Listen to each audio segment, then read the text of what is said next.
Joe Siracusa, there's plenty to chew through there, isn't there, Joe? Good morning to you. Firstly, let's get your thoughts on the relationship between Australia and China at the moment. We had the two Liberal MPs who were going to China. Now they're not going to China. What do you make of everything? It seems to be ratcheting up again, doesn't it? Yes, we're starting to have a great deal of conflict about the words, about the ideology.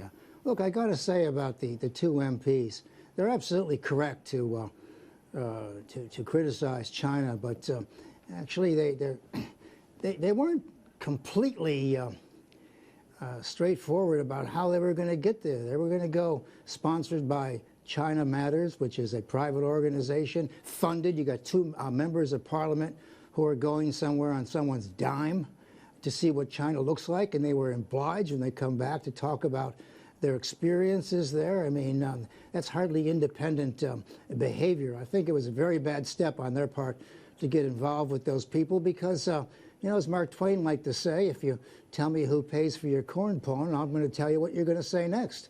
And so they shouldn't have done it, but they're right to criticize China. And look, this whole China thing is going to get worse and worse because China's ramping up with Hong Kong. It's quite clear that the plenum has put pressure on Xi to use live bullets sooner rather than later. There's going to be a blowback on what the Western state nations do about Hong Kong, so we're going to get into that spiral. And keep in mind, when people talk about the new Cold War with China, bear in mind that the old Cold War never ended. The Cold War that ended in 1989 was the Moscow-dominated communism, not Chinese communism. So, you know, we're back where we were in the 1950s and 60s. We're ideologically opposed to what they do, and you know, they hurt people.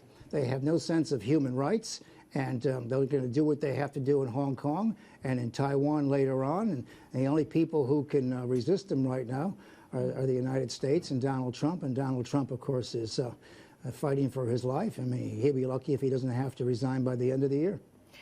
With Australia and individuals, I guess, speaking out against China, eventually, is it going to hurt us economically, do you think? Because we really need China for two-way trade. Yeah, China does probably 30 times more coal production than we actually send them. Yes, it will hurt us at the end of the day.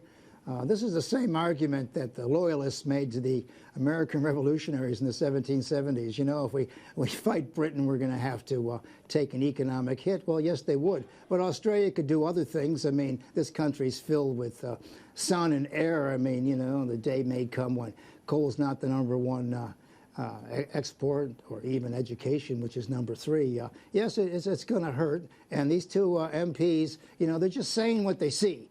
What they see there is not a very good idea. But the decision to go to China with a sponsored group that's picking up their fares is absolutely dead wrong.